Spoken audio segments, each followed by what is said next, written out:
Deep within the shadowy bowels of an ancient fortress, Queen Rani sat on the cold, stone floor of a forgotten dungeon. Her long black hair flowed over her shoulders, disheveled and tangled from days of captivity. She wore a blue silk sari, rich with golden embroidery, now dulled with dust and dirt. Heavy metal chains bound her delicate hands, cutting into her skin as she moved even slightly. The only light came from a small oil lamp flickering in the corner, casting long shadows across the dungeon's thick stone walls and iron bars. The air was cold, damp, and still, filled with the scent of stone and sorrow. A soft red tilak on her forehead stood as a quiet testament to her royal identity and spiritual strength.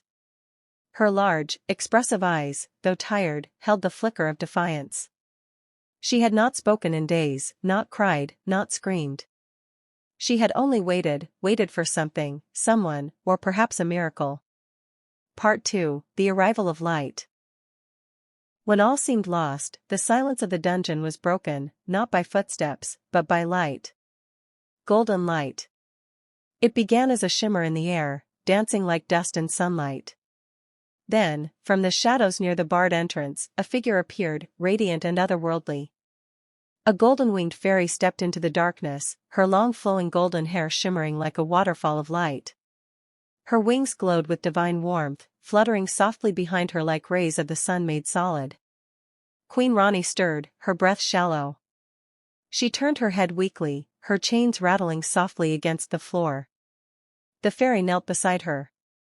Without words, she extended a glowing hand, and as her fingers brushed the chains, they melted away in sparks of golden dust. A soft, divine light began to spread through the dungeon, touching the walls, the bars, even the cold stones underfoot. Where there had been despair, there was now hope. The queen's face, pale and drawn, softened. Her eyes, dull with fatigue, brightened with the faintest glimmer of life. The fairy whispered, "You are not forgotten." And for the first time in what felt like forever, Queen Rani closed her eyes, not from pain or exhaustion, but from peace. Part 3: The Rooftop of Destiny. The stars above the royal palace sparkled brighter than ever that night. On the highest rooftop, under the velvet night sky, Queen Rani now stood, free and strong, her blue silk sari billowing gently in the breeze.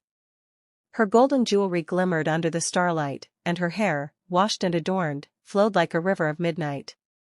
Beside her stood King Vikram, the fierce and noble Rajput warrior king.